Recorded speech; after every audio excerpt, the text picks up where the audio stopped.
recibir como se reciben a los grandes empresarios de Colombia. De pie, por favor. Vamos a recibir a empresario ejecutivo de Colombia, Carlos Eduardo Castellanos.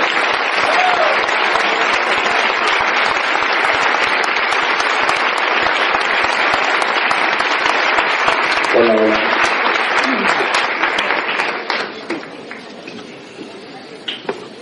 Bien, ahora sí, muy buenas noches. Tomen asiento, por favor. Muchas gracias por su caluroso recibimiento. ¿Cómo se encuentran hoy? Bien, veo que hay muchas personas de pie. Yo consideraría que sería una muy buena idea que los hombres les cedieran los puestos a las mujeres que están allá sentadas atrás. ¿No les parece buena idea? Sí, me parece una buena idea. Vamos a dar un aplauso a quienes están cediendo los puestos, por favor. Gracias.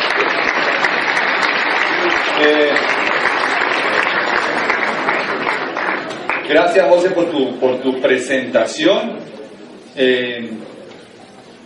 Dentro de esta industria realmente hemos logrado con mi esposa un resultado importante y hoy quiero compartirles un poco lo que ha pasado en estos años y las lecciones más importantes, los aprendizajes que hicimos en este camino, en esta trayectoria de 18 años. Pero tengo que acordarme, para poder un poco romper el hielo, tengo que acordarme de lo que me impulsó a mí a hacer este negocio. ¿Dónde comenzó esta historia? Esto comenzó, recuerdo mucho, yo no sé si algunos de ustedes conocen un barrio que se llama Las Villas, que queda ahí cerca de la colina campestre. Mi papá compró una casa ahí cuando yo tenía 1 año de edad. Es decir, hace 40 y algo de años, ¿no? Entonces, compró una casa ahí. Él trabajaba en una empresa que se llama Roman Haas, una compañía que creo que vende, es una compañía como que sueca o suiza, que, bueno, no conozco muy bien el tema, pero es algo que tiene que ver con química. Y él trabajaba ya como gerente de importaciones en Roman Haas. Y bueno, pues él era un empleado, digamos que de un nivel medio alto. Y entonces cuando se casó con mi mamá, pues tomaron la decisión de comprar una casa. Para ese momento ese barrio era lo más al norte que había en Bogotá.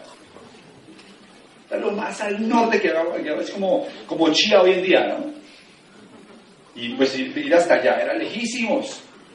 Eran casas, o son casas de más o menos unos 280 metros cuadrados. Con patio, un patio grande, un antejardín muy bonito.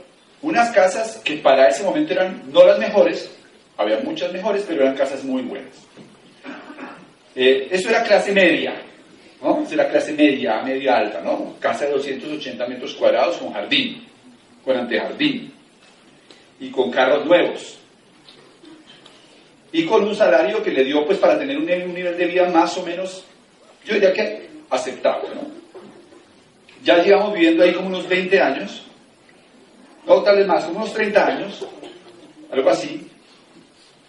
Y entonces ya la casa estaba un poquito ya deteriorada, ya 30 años en la misma casa. Y entonces mi papá dijo, sería una buena idea cambiar de casa.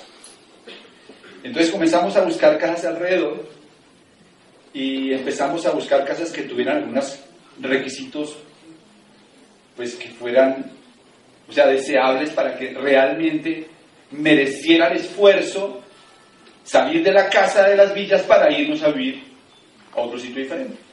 Entonces tenía que ser una casa más grande. Somos una familia numerosa, pues todos estábamos en un proceso como de terminar el bachillerato o algo así. Entonces era que una casa más grande, o sea, de más de 280 metros, por lo menos de 350 metros para que se justificara. Tenía que ser una casa máximo de 5 años de uso. Tenía que tener buen patio, etc. Y empezamos a buscar casas. Y entonces llegamos a un sitio en las laderas de Suba que se llama Torre Ladera. Hoy, claro, esas casas ya tienen por unos 15, 18, 20 años, ¿no? Pero cuando llegamos a esas casas por primera vez, son casas de 380 metros cuadrados, con pesebreras, porque tienen sitio para pesebreras, porque puedes tener caballos. Tenían buen patio, cercas vivas, habitaciones confortables, cada una con baño. La casa perfecta, ¿entienden? un barrio muy bueno. Hay mejores, pero en ese momento era un buen cambio. Un buen cambio. Entonces, cuando vimos la casa, dijimos, la encontramos. Yo, que estaba como más emocionado con la historia, salgo caminando más rápido y llego a donde estaba la señorita que vendía las casas. Y le dije, ¿sabe qué? Nos encanta la casa. Está buenísima la casa. Y entonces ya se sentó mi papá a hablar con ella y le dijo, sí, miren, estas casas, la cuota inicial de la casa son 480 millones de pesos. Y financiamos el 30% restante. Era una casa de unos 800 millones de pesos de hace casi 20 años, ¿no? 800 millones de pesos. La cuota inicial, casi 500 millones de pesos. Yo en ese momento desperté. ¿Cuáles eran mis sueños para ese momento? Estaba empezando a estudiar veterinaria. Un veterinario que está recién entrando a la universidad, que no tiene papá, finquero grande, pues sueña, para mi generación el sueño era un Land Rover, pero no un Range Rover, un Land Rover de esos viejitos, modelo 60 y pico, pues hace 20 años era mi sueño. Yo no tenía carros, era mi sueño. Ya después crecí un poquito mentalmente y entonces estaba soñando con tener un Montero. ¿No? Un Montero de esos redonditos que hoy en día cuestan por ahí unos 100 millones de pesos. Bueno, la casa esa de la que les estoy hablando, fácilmente hoy vale 1.500 millones de pesos, ¿no?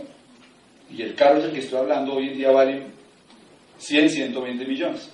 En el año 82, mi papá toma la decisión de que quiere ir a hacer un año sabático, deja la empresa en manos de unos familiares para que la administren, y nos vamos a vivir a España durante un año.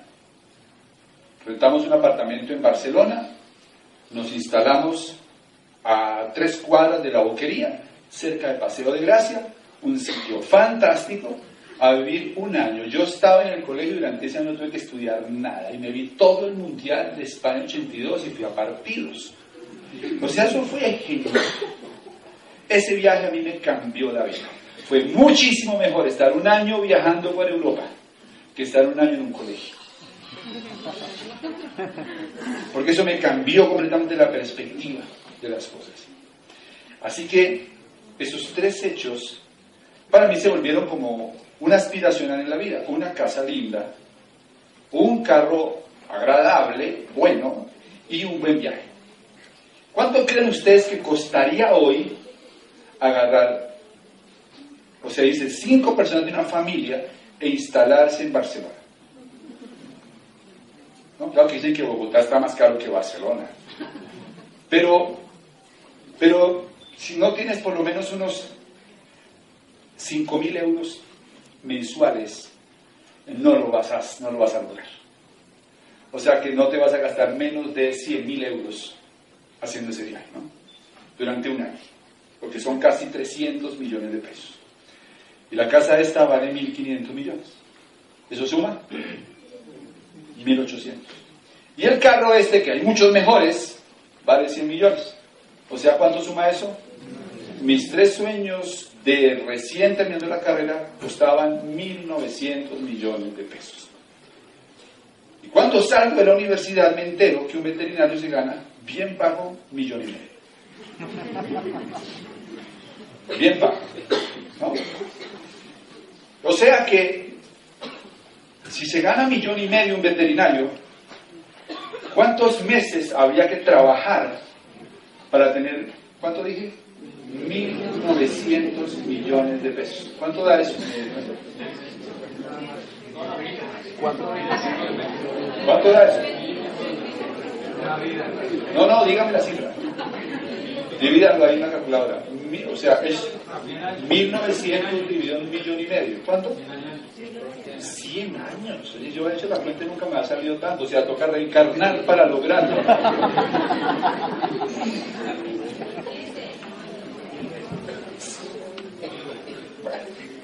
O sea que, fíjense muchachos, lo que a mí me hizo o que me ayudó a tomar la decisión de hacer algo diferente en la vida fue entender que el guión que yo estaba siguiendo muy probablemente no me iba a llevar a la tierra de mis sueños. ¿Cuántos acá tienen sueños? Todos. El ser humano que no tiene sueños se muere más rápido. Los sueños son el combustible de la vida. El doctor Rodolfo Ginás dice que no somos Homo sapiens, somos Homo delirans. La actividad principal del cerebro es soñar e imaginar. Nos la pasamos la mayor parte del tiempo imaginando y soñando. Y cuando perdemos esta capacidad, somos menos felices.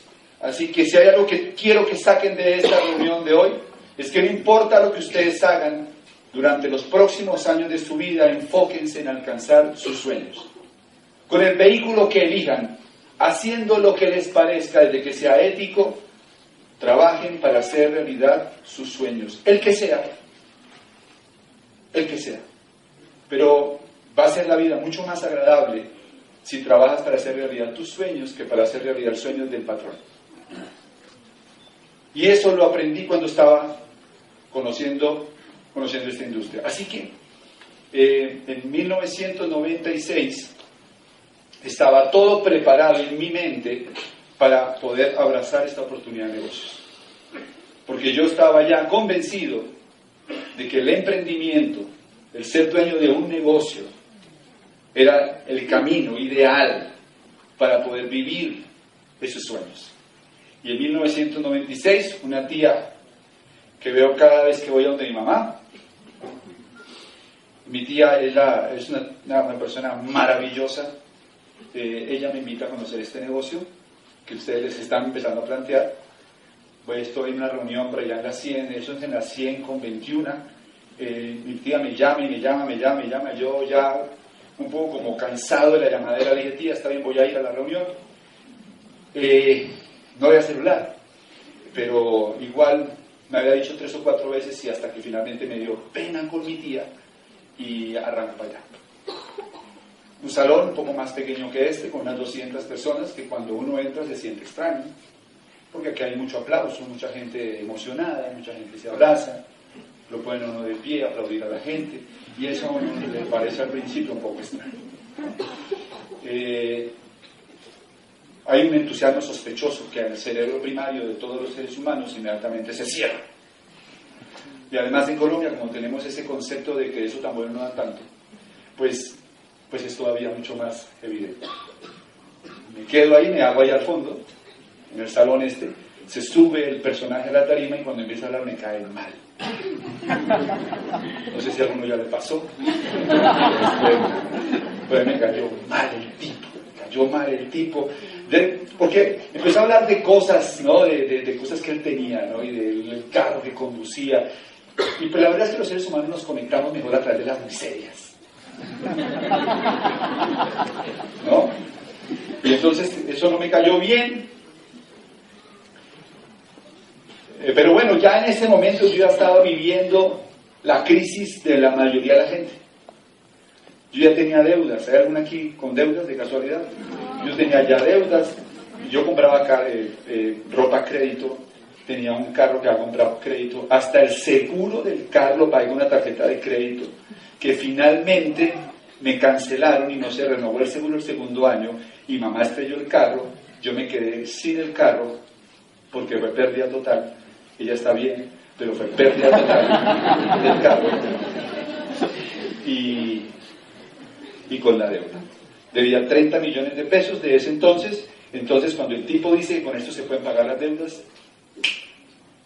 yo dije que tal vez sea verdad. La verdad es que un momento que yo decía, Dios mío, que sea verdad y que sea legal, porque yo quiero hacer esto. 1996 estuve en esta reunión que ustedes están hoy acá. Increíble. Ha pasado mucha agua debajo del puente. No les puedo decir que esto va a ser fácil. Métanse que se van a hacer millonarios de la noche a la mañana. Porque sería mentira. Nada que valga la pena en la vida se logra sin los principios que usan los campesinos cuando están labrando la tierra. Todo requiere una época de siembra, de cultivo, para poder tener una cosecha. Y los campesinos saben que no pueden tomar cerveza cuando hay siembra. La cerveza se toma cuando hay cosecha. Igual pasa acá. Vas a pasar un tiempo aprendiendo a sembrar, aprendiendo a cultivar para tener una cosecha. Pero si yo lo pude hacer, todos ustedes acá también lo pueden hacer. Siempre y cuando tengan algunas cosas que me parecen a mí fundamentales para que esto les funcione. Lo primero es que estén buscando una oportunidad para emprender. Si tú eres de las personas que dices, yo la verdad es que prefiero seguir empleado y esperar la pensión, respetable, pero esto no es para ti. Claro, no son muchos los que están en esa posición. Yo te tomaría una foto, la guardaría y se la pasaría a mi gente y decían, a este no lo invite, porque este lo logró de otra manera. Pero es exótico eso hoy en día, ¿no? Papá tiene un amigo que se llamaba Guillermo Cortés, que trabaja en Incollantas. Dice, señores, que llevó toda la vida trabajando en Incollantas. Entonces allá llegábamos y íbamos los viernes con mi papá y mamá y llegábamos al sitio, y cuando estábamos allá, pues yo sí recuerdo que cuando entraba el tapete decía Incollantas. Yo entraba al baño y la toalla era de Incollantas. Y el cenicero era de Incollantas. Y todo lo que había en la casa era de Incollantas. Sí, obvio, porque el señor llevaba 20 años, 25 años trabajando en esa compañía. Hoy en día, le repito, eso es exótico, raro encontrarlo. Entonces, primero les decía que ser ¿qué? Emprendedor. Segundo, estar dispuesto a aprender. Si tú crees que ya lo sabes todo, esto no es para ti. Mantente lo que estás haciendo, está perfecto, pero esto no es para ti. Para hacer esta actividad hay que tener mucha hambre de aprender cosas nuevas. Y hay que estar dispuesto a reinventarse para que esto funcione. Así que vamos a comenzar. Vamos a comenzar. Yo hice una presentación para hablarles un poco de la ley de la riqueza, porque finalmente esto se va a entrelazar con el negocio, porque si es lo que aprendí en esa época en la que les cuento lo de la casa y lo del carro y toda esa historia que les conté, algo que aprendí es que realmente el éxito financiero tiene que ver con aplicar ciertas reglas de la riqueza. Tiene que ver con conocer cómo es que se mueve el dinero y cómo se acumula. Durante esos momentos de mi vida que comencé a leer y empecé a entender algunas cosas de la vida, obviamente mi filosofía se ha refinado en estos años, pero durante ese proceso entendí que el problema de nuestros países es un problema de educación financiera. No tenemos ni idea cómo producir dinero, cómo ahorrar, administrar y generar riqueza. Yo aprendí en el colegio a sumar, a restar, dividir, multiplicar, algo de geografía, pero nunca me enseñaron a hacer un presupuesto. Jamás me hablaron acerca de cómo ahorrar y el poder del ahorro. Nunca entendí la importancia, por ejemplo, de crear una marca personal, de aprender a vender, de aprender a negociar. Nunca me enseñaron eso. Después estuve en la facultad de veterinaria y aprendí muchas cosas, a palpar vacas, a hacer cirugía, muchas cosas aprendí, pero nunca me enseñaron cómo producir riqueza. ¿Cuántos de ustedes vieron en su pensum de la universidad riqueza 1 o riqueza 2? Nadie ve eso. Entonces crecemos con la fantasía de que la riqueza es un don especial que algunas personas tienen. Los mitificamos y los vemos como si fueran gente de otro mundo. Y si somos resentidos sociales, le rayamos el carro cuando porque no entendemos que son simplemente algunos principios que hay que seguir y que cualquier persona los podría tener esos resultados, ¿no? Entonces, aquí algunos de esos principios. Bueno, pero para arrancar ese pedazo tengo que hablarles un poquito del tema de lo que está pasando en el mundo, porque ¿alguno de ustedes ha oído la palabra crisis en los últimos meses? Pues ahí le regalo esta frase, ¿no? El problema no es que el mundo esté de cabeza, el problema es que usted piensa al revés. Aunque nos quejamos de que hay una crisis, y evidentemente la crisis la hay en aquellas personas que todavía siguen viviendo en el modelo económico anterior. Y los que todavía siguen suspirando por lo que era el pasado en la economía. Por los que creen que no se paga suficiente.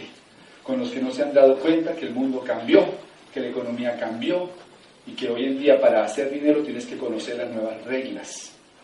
Y que ir a la universidad no significa que te las van a enseñar, lo cual no quiere decir que no vayan a la universidad.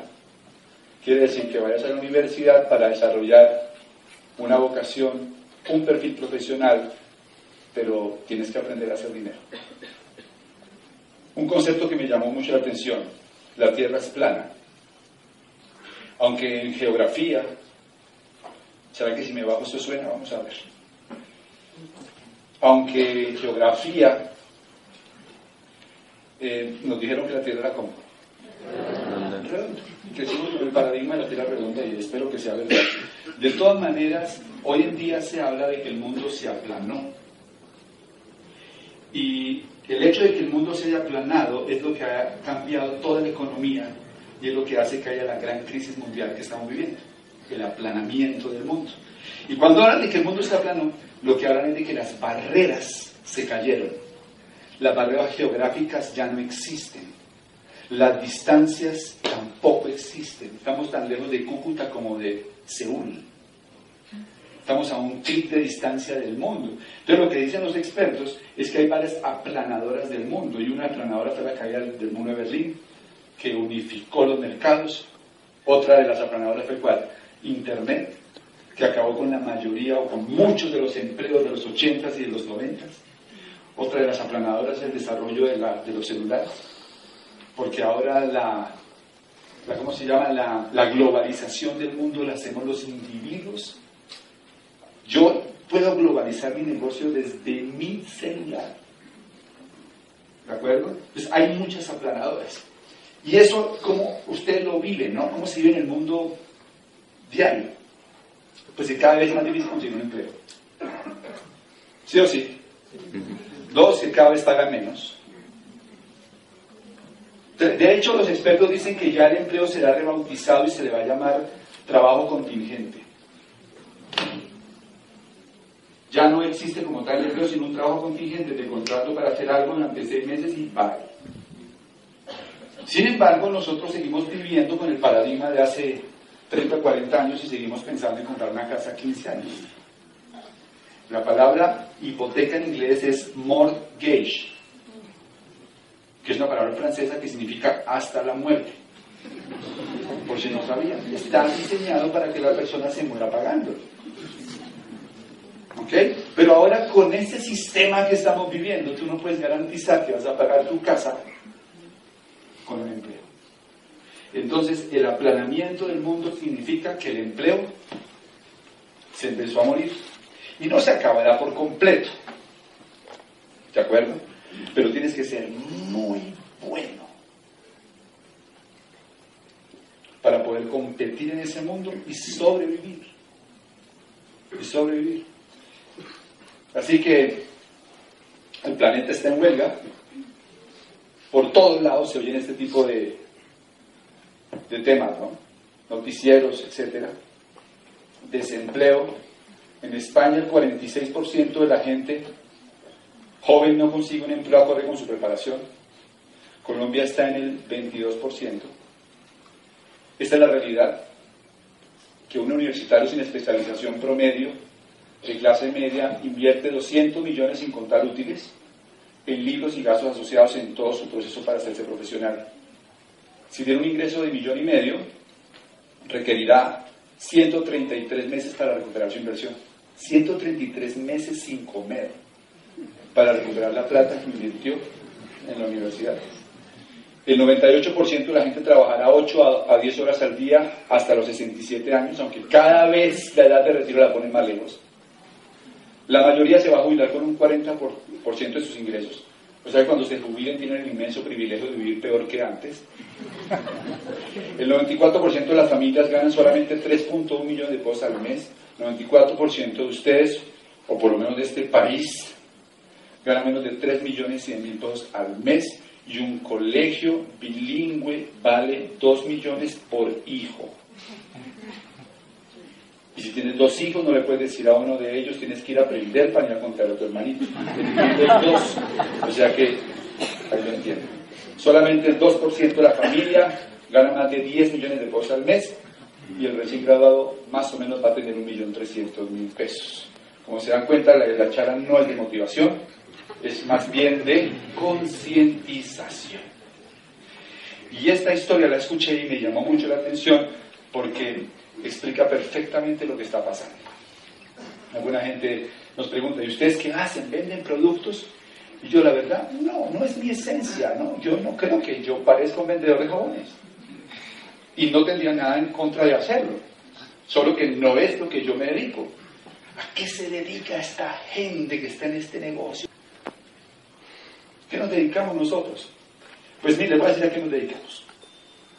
Y para eso les voy a contar una pequeña anécdota, una pequeña historia.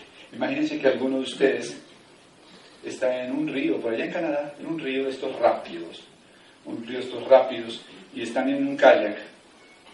Y cuando están ahí, en su kayak, en el río rápido, suceden 2 cosas que no son nada afortunadas. La primera de ellas es que pierden los remos. Y cuando uno está en un río rápido sin remos, está en problema. La segunda no tiene motor. Pero la tercera sí es exasperante. Estás a 100 metros de las cataratas del Niágara. Sin remos, sin motor, en un kayak, a 100 metros de las cataratas del Niágara. En ese momento, ¿qué pensarías? Pues créanme que lo primero que uno piensa es, ¿cómo es posible que haya sido tan torpe y no me haya dado cuenta que por aquí se llegaba a las cataratas? Y lo segundo que van a pensar es, ¿cómo es posible que la gente sea tan indolente y no me haya dicho, tenga cuidado porque por ese río se llegan las cataratas? ¿Qué hacemos nosotros? Nosotros le decimos a la gente, por ahí están las cataratas. Escúchenlas. ¿Cuántos son aquí empleados? ¿Escuchan las cataratas, jóvenes? Si sigues por ese río, lo dramáticamente inevitable te va a ocurrir. Lo dramáticamente inevitable te va a ocurrir. ¿De acuerdo? ¿Cuántos son autoempleados? ¿Escuchan las cataratas? Ya la competencia no es con los santanderianos y los costeños, sino con los japoneses, chinos y coreanos. Así que cuando nos preguntan qué hacemos, nosotros le mostramos a la gente un camino alternativo para que no caigan las cataratas. Una opción distinta para hacer negocios, en la que pueden correr muchos menos riesgos. Van a estar acompañados de un equipo de empresarios profesionales en esta actividad, que ya tenemos la experiencia haciendo durante todos estos años. Y podemos mostrarles un camino en el que no les puedo prometer nada, pero les puedo asegurar que si ponen el trabajo y hacen el esfuerzo, pueden tener el resultado. Ahí pueden dar un aplauso mientras yo me subo aquí. Entonces, inteligencia financiera. Quedan 20 minutos.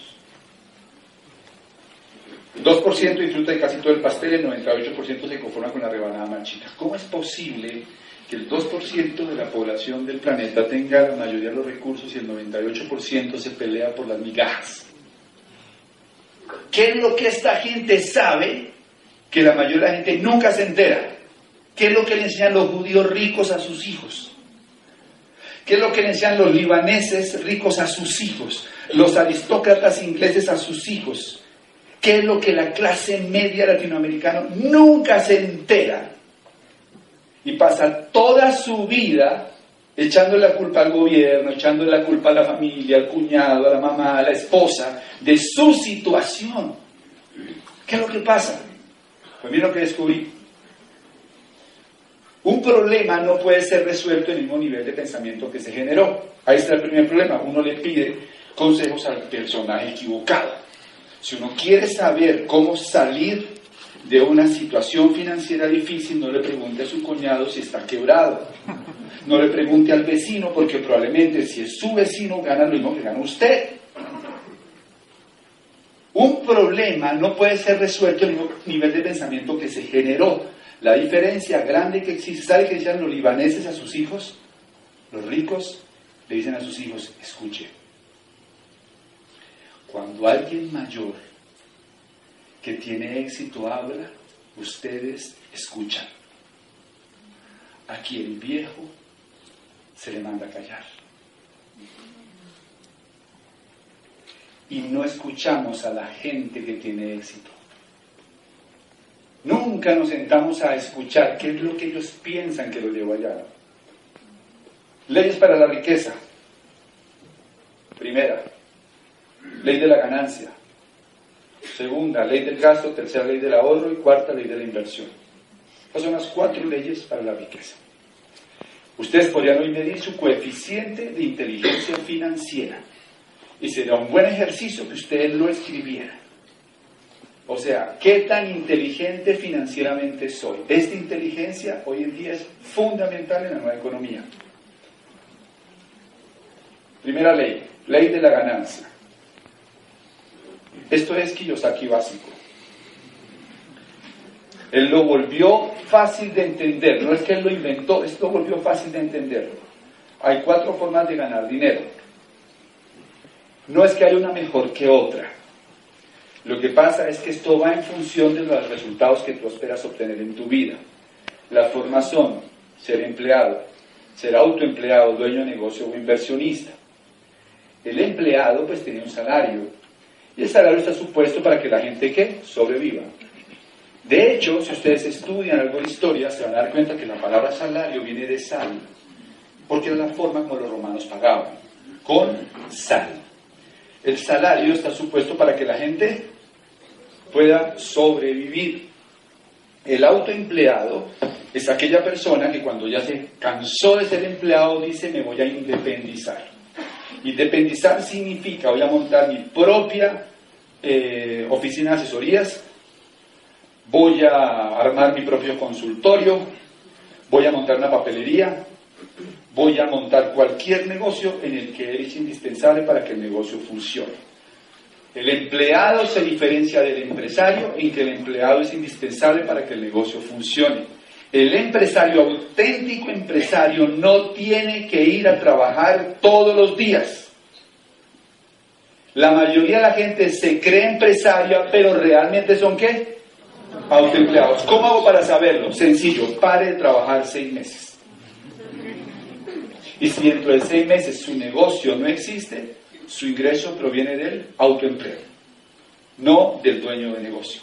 Entonces el dueño de negocio es el que tiene un sistema que le produce dinero y el inversionista es el que vive de sus inversiones. ¿Cuál de las 4 se les antoja?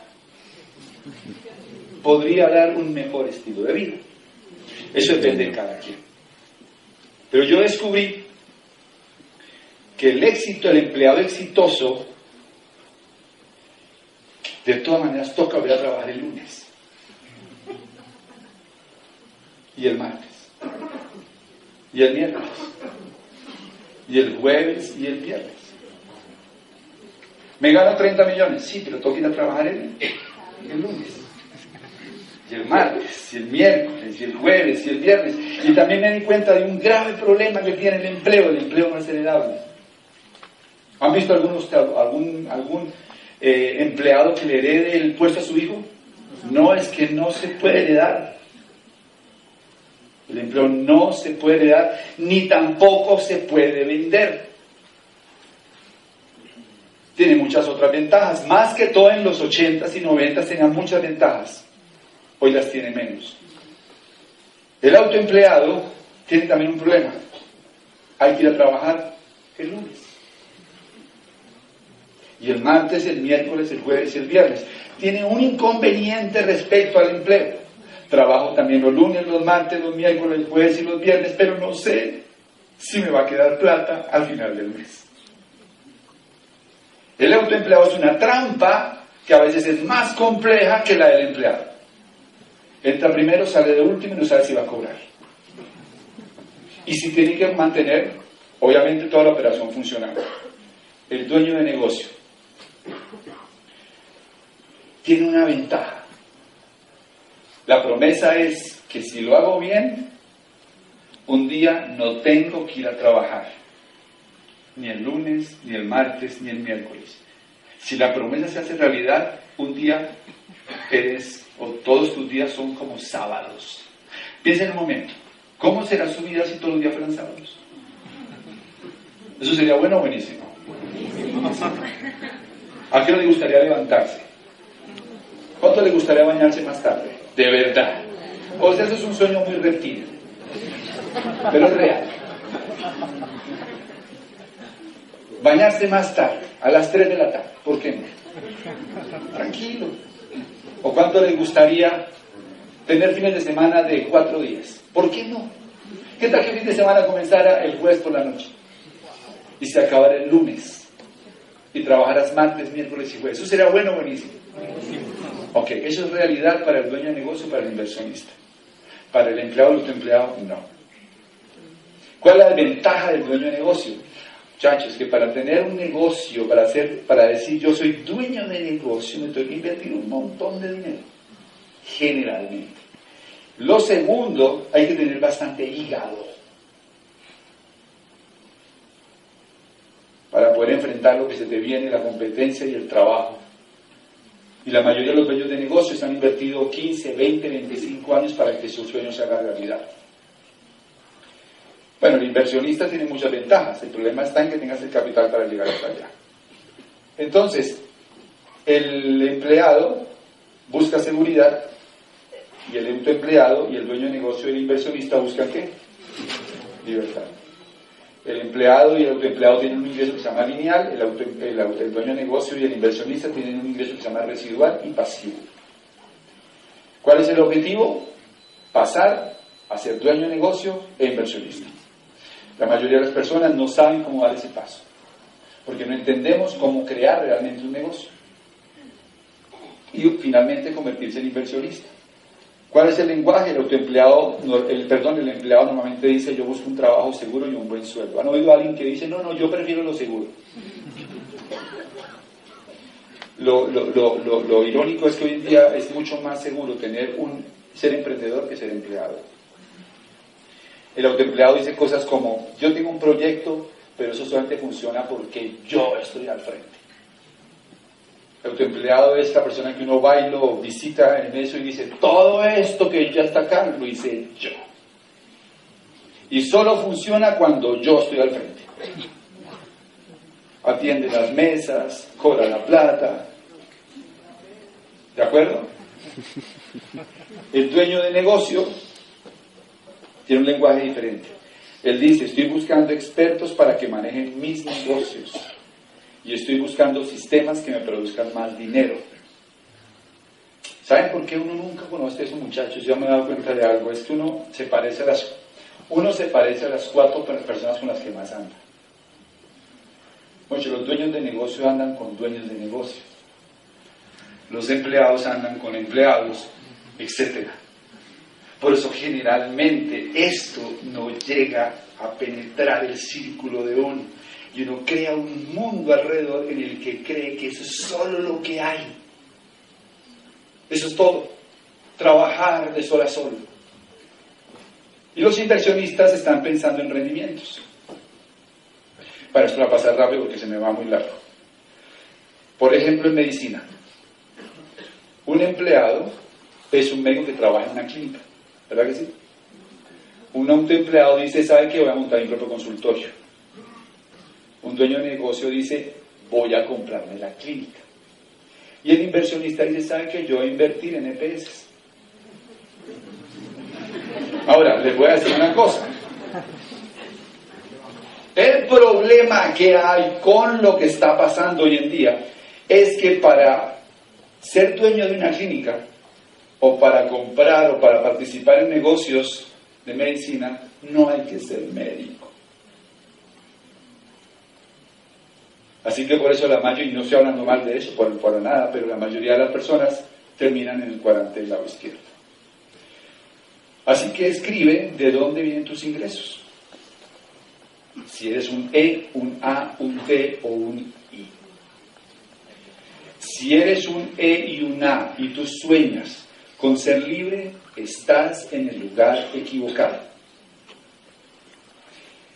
Si tú sueñas con tener tiempo para tu familia, si tú sueñas con dedicarte a pintar, con dedicarte a hacer bonsáis, si tú sueñas con poder ir al gimnasio a las 8 de la mañana, si tú sueñas con irte para el mundial, si tú sueñas con tener libertad para hacer las cosas que quieres, si estás en E o en A, estás en el lugar ¿qué?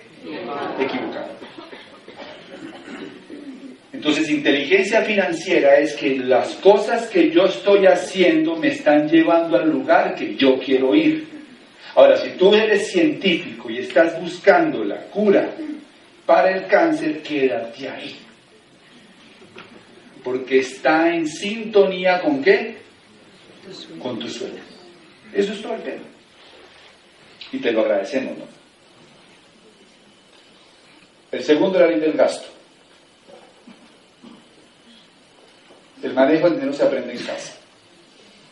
Y siempre cuento mi historia, pero yo la cuento para los nuevos. Pero en un seminario que fui a hacer a Panamá, me recoge un señor que se llama Efraín, que es un judío. Me recoge una camioneta espectacular, me lleva a un muy buen sitio a almorzar, y yo no conozco judío pobre. Siempre tuve la idea de que los judíos son muy ricos. Y me atreví, después de estar hablando con él, a preguntarle, ¿por qué? ¿Cuál era el tema de la riqueza de los judíos? Y me dice la educación. Me dice Efraín, cuando yo estaba chiquito, recuerdo que mi papá me decía, Efraín, escucha, le decía al papá. La economía consiste en llenar un vaso y vivir de lo que se desborda. Así es yo. Y vivir de lo que se desborda. En ese momento pensé que aquí en Colombia no tenemos ni idea que existe ese vaso. Y que aquí en Colombia lo único que buscamos es el chorro. Y el que tiene chorro grande se lo traga todo. Y el que tiene chorro chiquito busca más chorritos. Pero nadie está pensando en cómo llenar el vaso, y somos tan ingenuos de creer que el chorro va a estar ahí toda la vida. Y aquí va el segundo mensaje para ustedes. Atención, es y haz. Atención, es y haz. ¿Están listos? Les van a cerrar el chorro.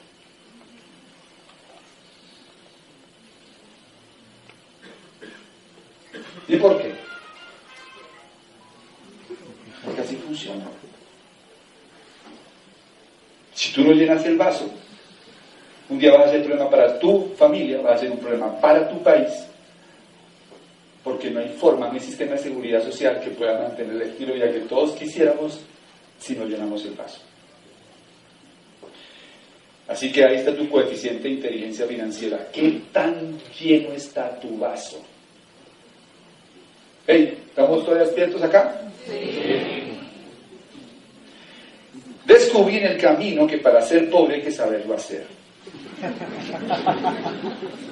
Entonces hoy quiero hablarles de cómo ser pobres, de tal forma de que cuando ustedes obtengan algún resultado en su vida se den cuenta que no es que sean de malas, no es que el signo no les ayude, sencillamente es que ustedes siguieron unos principios y los llevaron a un resultado.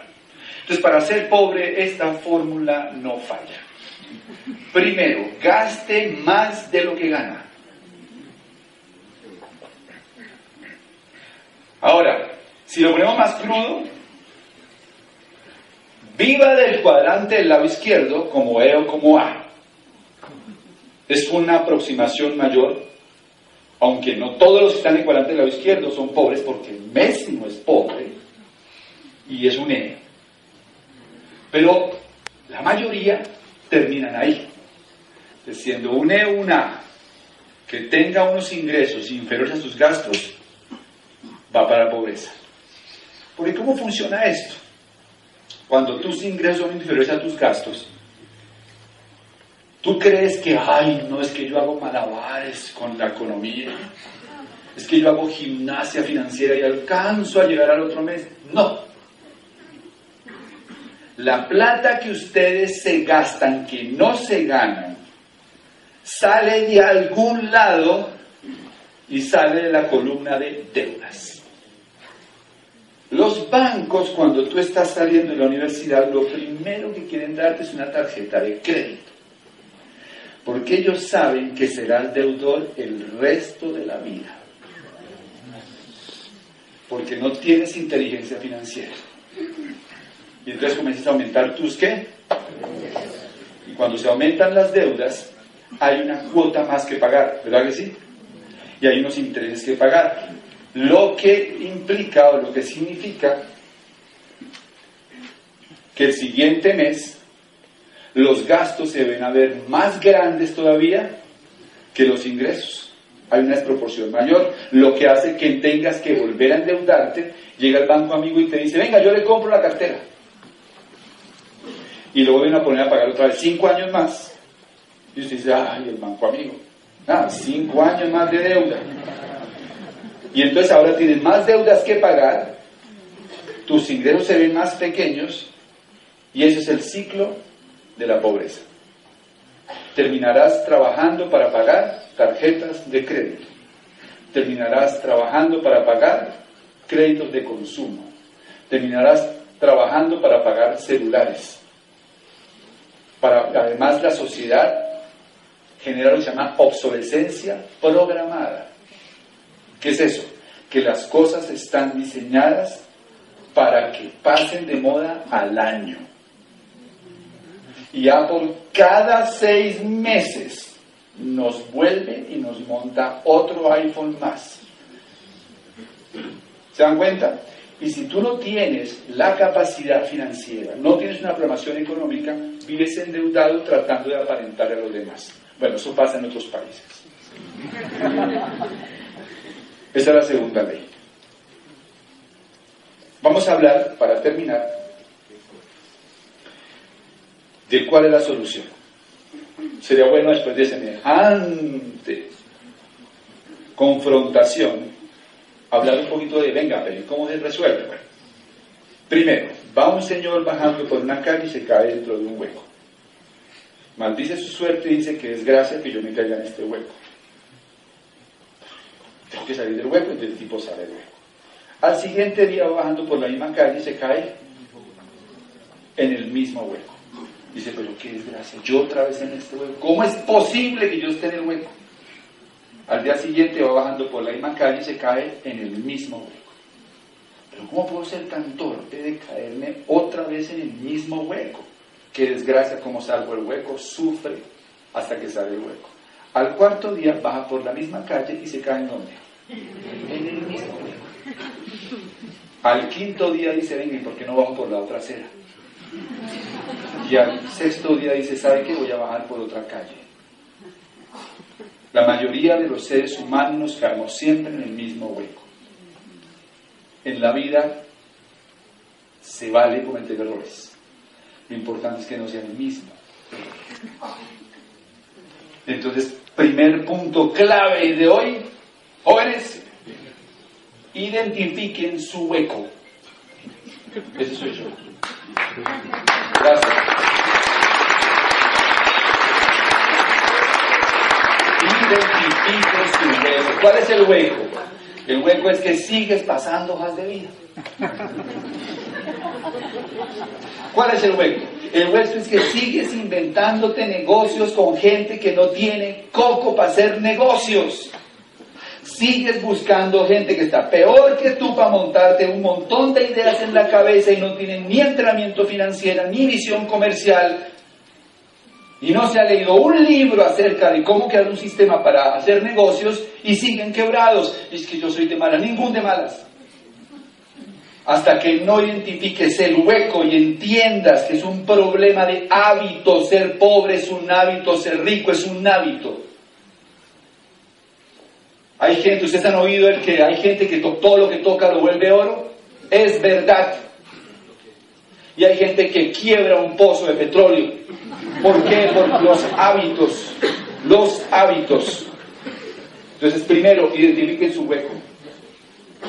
Segundo, hagan un presupuesto. ¿Cuánta gente no es capaz de sentarse a comer y hablar de dinero porque se les sube la tensión, se angustian, se preocupan, no hablen de eso, es mala educación? Siéntense a mirar sus finanzas. Revisen cuáles son sus gastos y cada uno de los rubros y díganse de una vez la verdad. Hagan un presupuesto real. Metan ahí seguros e impuestos.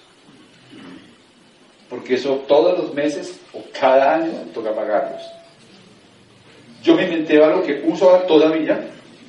Me compré unos sobres color naranja para que tuviera buen feng shui y agarro mi presupuesto y saco el dinero de la cuenta y voy a mis sobres y pongo el dinero. Entonces un sobre es gastos diarios, otro se llama comidas, otro se llama invitaciones a la casa, otro se llama, por ejemplo, gasolina, otro se llama, tengo uno que se llama hobbies también. Tengo muchos sobres y le pongo dinero. Entonces, por ejemplo, tú tienes un sobre que se llama fin de semana y te llama un amigo a decirte, venga, vamos a rumbear, ¿qué tal? Y tú vas y miras el sobre y no tiene plata. Entonces tú le dices, queda mucho mejor decirle, mi hermano, lo que pasa es que no tengo plata en ese sobre. Quedas mejor.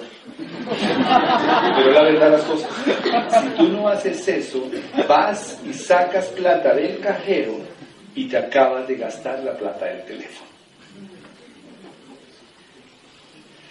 No hay peor para mí decisión que manejar economía de cajero. Peor de tarjeta de crédito. Así que lo más inteligente es meter los sobres, pon los sobres y asignale a cada sobre un rubro. Ok, atención. Después de que hagas el ejercicio, vas a entender una dura realidad. Te alcanza para 4 sobres, para 5 sobres. Y los otros 6 sobres están vacíos. La verdad os hará libres. Ya entendiste. Entonces, ya teniendo en cuenta eso, ese punto clave, ¿verdad? ¿Cuál es el tercero? Necesito ganar más plata. Porque tengo que llenar los sobres. No hay nada que hacerle. Tengo que tener plata para esos sobres. Además, pongan sobres bonitos. Sacar a su esposa a un buen restaurante. Pónganlo, aunque no pongan, sino apenas lo de un lado. Pero pónganlo. No es en serio, pónganlo. Porque trabajar, no tiene sentido trabajar si no se disfruta. No tiene sentido camellar y hacer de todo y no tener ni un peso para hacer las cosas que uno quiere hacer. Lo que pasa es que al principio te toca poner poquito, pero ya está el sobre. Es cuestión de que ese sobre crezca, pero ya está el sobre. Entonces, ahí te das cuenta que tienes que ganar ¿qué? Más dinero. Entonces, como tienes que ganar más dinero, pues porque necesitas llenar los sobres. Muchos sobres se dan en tarjetas de crédito. Ahí tienes 2 caminos. Bajar los gastos. Cancelen la ida al club. Cancelen la telefonía satelital. Vayan a rumbear menos acá Andrés Carne de Reyes. Compren menos ropa. Y usted dice, yo no hago eso. Yo no hago eso. O sea, ¿cuál es mi camino? Le queda solamente un camino, y es que ganar más dinero. Y ahí viene mi consejo. Mucha gente, si se va en este pedazo de la charla, de pronto le va. Porque se va de acá y dice, ya entendí, no, ya entendí, mi amor, ya entendí, yo voy a dar clases de noche. Yo doy clases de noche, tú estás a trabajar los fines de semana adicional en esta otra cosa. Y entonces con eso nos ganamos 1,5 millones más, 2 millones más. ¿No? Pues es verdad, se va a ganar 1,5 millones, 2 millones de pesos más. Y claro, cuando ya están trabajando, entonces ella dice, sí, ahora nos queda dinero, estamos ganando 2 millones más. Mi amor, yo creo que nosotros nos merecemos unas vacaciones. Y este carrito ya está viejo, merece la pena cambiarlo. A los 6 meses, los 2 millones extra se vuelven indispensables. Ahora no puedes vivir sin los 2 millones de pesos que te estás ganando. Pero entonces ahora trabajas desde las 8 de la mañana hasta las 11 de la noche. Todos los días. Te metiste en la trampa del dinero. Trabajarás el resto de tu vida para mantener ese mismo nivel de vida. Dentro de unos años el carro que era nuevo ya es viejo. Y trabajarás para andar en un carro viejo 12 horas diarias. Porque no tenías que inteligencia financiera. Entonces aquí va el consejo. Sí hay que ganar más dinero, pero hay que ganar dinero en el cuadrante del lado derecho. ¿Cómo así? Ustedes tienen que buscar una forma de crear un negocio en el cuadrante del lado derecho que les produzca dinero y que en determinado momento ustedes no sean indispensables para que ese dinero llegue. Y entonces se harán libres, porque el día en que sus ingresos del cuadrante del lado derecho son equivalentes a sus gastos, ese día ustedes son libres, no importa cuánta plata sea. Si sus gastos son 3 millones mensuales y los produce un negocio que no depende de su esfuerzo, ahora te puedes levantar y bañarte a la hora que quieras. No eres rico, pero eres ¿qué? Libre. Aquí se conecta esto con el negocio. Porque esto que hacemos nosotros es la forma más simple, más expedita, más sencilla de que cualquier persona pase a construir un negocio en el cuadrante del lado derecho y construya su libertad financiera. Yo comencé hace 17 años a hacer este mismo negocio que ustedes, sin un peso, sin conocimiento de marketing, de negocios, de nada. Y construí mi libertad financiera. Mi mamá trabajaba en un jardín infantil. Empezó a hacer este negocio. Empezó a hacer este negocio. Comenzó a construir una organización. Hoy en día, no sé si está acá, es tan libre que ya no la veo tanto.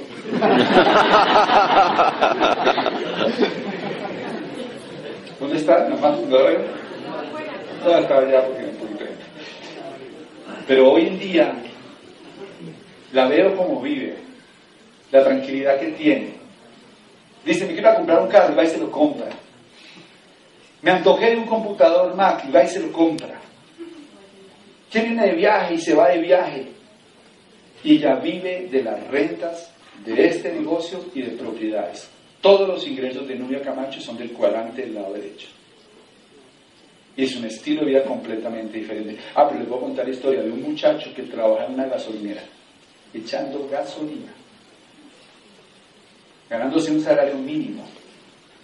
Entendió este negocio, entendió este concepto, comenzó a construir su organización y hoy en día ha tenido años de ingresos de 150 millones de pesos del cuadrante del lado derecho.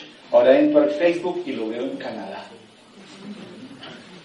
Trabajaba en una gasolinera, lo veo en Cancún. En estos últimos días entré, lo vi en una foto en República Dominicana dando un seminario. Estaba con ¿cómo se llama? Un diputado de la República Dominicana. Con un diputado de la República Dominicana que lo llevó como orador. Y estaba él en el apartamento de 600 metros que tiene este tipo, un diamante de la República Dominicana.